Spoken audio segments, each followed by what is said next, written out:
и се наоѓаме во прекрасен амбиент, ваков да посакавме немаше да ни се случи. Ова е место во Сакам книги каде што можете веројатно да седнете, да испиете чај или кафе, како што во мигов уживаме ние и можеби да прелистате. Па што е она што ќе го изберете, ќе биде ваше и ќе имате време и за размислување, но и да пролистате што е она што тие го нудат како ново и треба да го имате во своите домови.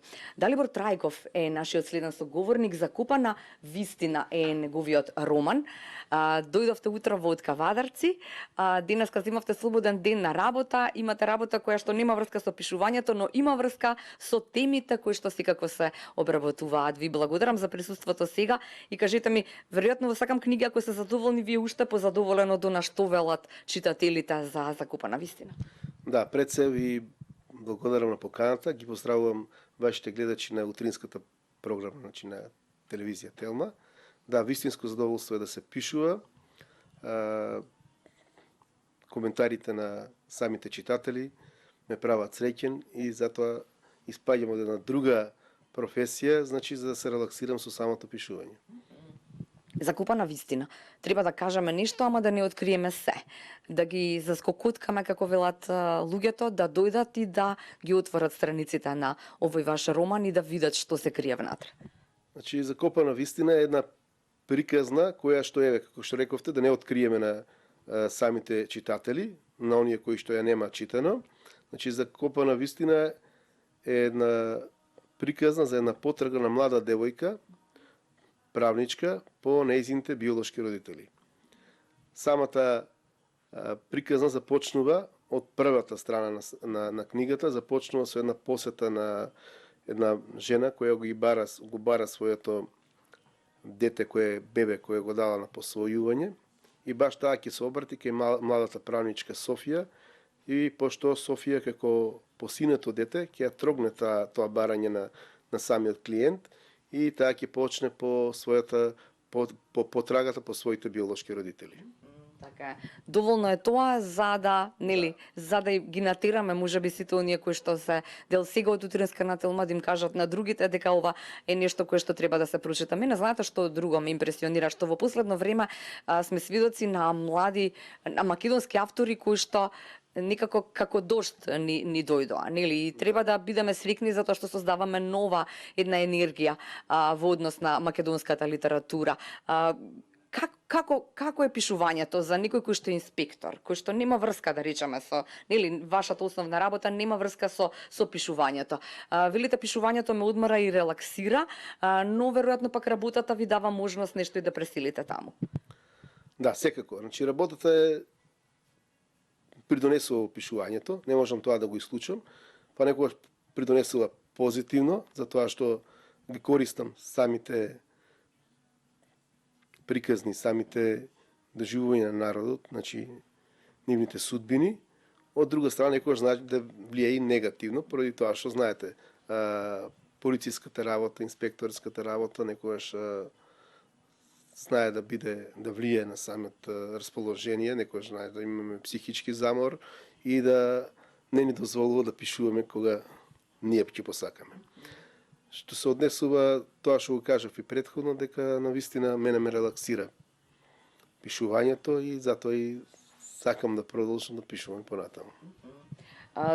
Колку време е создавана Закопана вистина? Кој беше првиот кој што ги виде во, нели, текстот напишаниот веројатно на рака или можеби на компјутер? Не знам како сега се пишува. Значи пишувањето е нормално. Сега во денешно време е пишувањето на компјутер. Закопана вистина се создаваше некаде околу 9 месеци.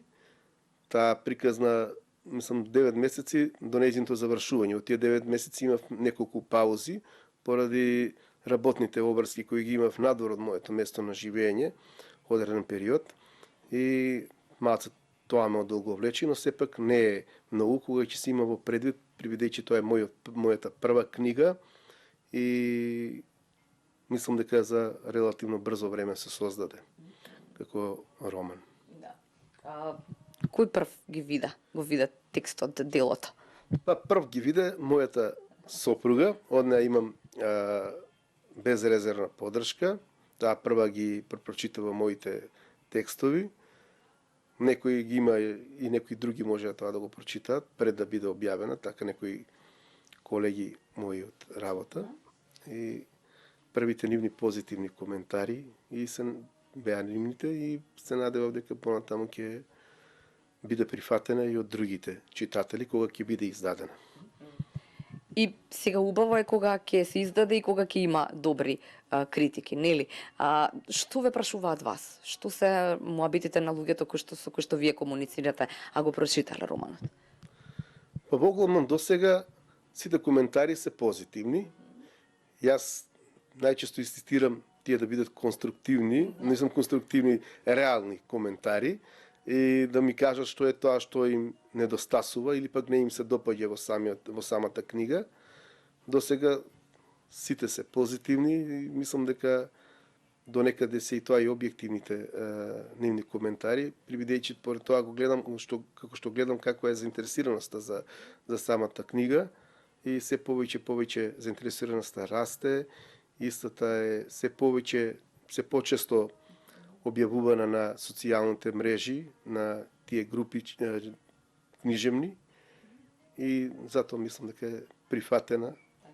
Оно што го заборавивме е дека се случува во Македонија, целото действие, да речеме на трите дела од приказната. Да, јас се решив приказната да ја пишувам да биде тука, случувањето да се во Македонија, затоа и добар дел од читателите се пронаоѓаат во самата приказна. Некои од нив Прашуваат дали е вистина, дали е ова вистинска приказна. Некои од нив се јавуваат, прашуваат дали е тоа вистинска приказна. Имам веќе и јавувања, контакти од лица кои што се посинети и целосно се пронашле во самата книга, емотивна, дури некои од нив ми кажа дека е нормално, дека му било тешко да ја читаат, правеле паузи, прекини при читањето, затоа што побудува премногу емоции кај нив самата книга. Така.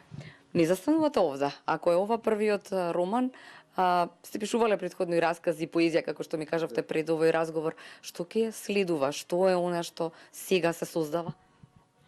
Значи, јас не прекинувам, се барам за сега со пишувањето, веќе вториот роман е напишан, ќе биде издаден повторно преку издавачката куќа на Сакам книги. Тој ќе биде некаде после Нова година неговата промоција на тој роман. Веќе работам на третиот роман, се надевам дека ќе има и понатаму и други романи, така да не прекинувам. Значи инспирација имате? Имам инспирација, ми исполнува пишењето и верувам дека така ќе биде и во иднина. Така е, да. Добро, да се надеваме дека нема да биде ова последно наше вакво патување низ она што го создавате. Како дела, не ве прашав само каков сте како читател. Што читате? Што сакате да читате? Кои се македонските автори кои што вам ви се допаѓаат? Значи, јас читам пред се, кога има нова книга од македонски автори, секогаш ми давам предност, приоритет. Тоа и го препорачувам на читателите и општо и на оние кои што не читаат толку често, значи да им се даде шанса на македонските автори, привидејќи на вистина имаме моментално добри автори, иако нема читателите доверба во нашите автори, полека мислам дека се враќа таа доверба, поред тоа што гледам, пак ќе речем по книжевните групи, по коментарите, реакциите, да. А инаку читам и различни жанрови, што се однесува за мене и најчесто сакам тоа да менувам. Значи, наизменично, можам да читам и трилер, потоа се префрлам на драма. Искрено, во моите романи преовладува драмата, бидејќи сакам да излезам, во моите романи зборувам на пишувањето, значи на пишување, сакам да излезам од зона која што би рекле дека е за мен комфорт зона, нели, полициската истрага, трилерите. Значи, сакам некоја драма и затоа сакам да се опуштам и така и читам, па и пишувам. Супер. Далибор Трајков, ви благодарам за ова споделено искуство, закупана вистина тука, а бирум за сите вас кои што сакате да ја откупате оваа закупана вистина на Далибор Трајков тука во Сакам книги, сакате овде во центарот на градот, сакате во Лептокарија, тоа е ваш избор. Прекрасно е овде за дружење и со книгите и со прекрасни муабети заедно со нашата Светле, која што инаку патем ни беше и гостинка во првата сезона на оваа наша утринска нателма. Закупана вистина и Далибор Трајков, ова беше прекрасен муабет и доволен поттик за да ја прочитате.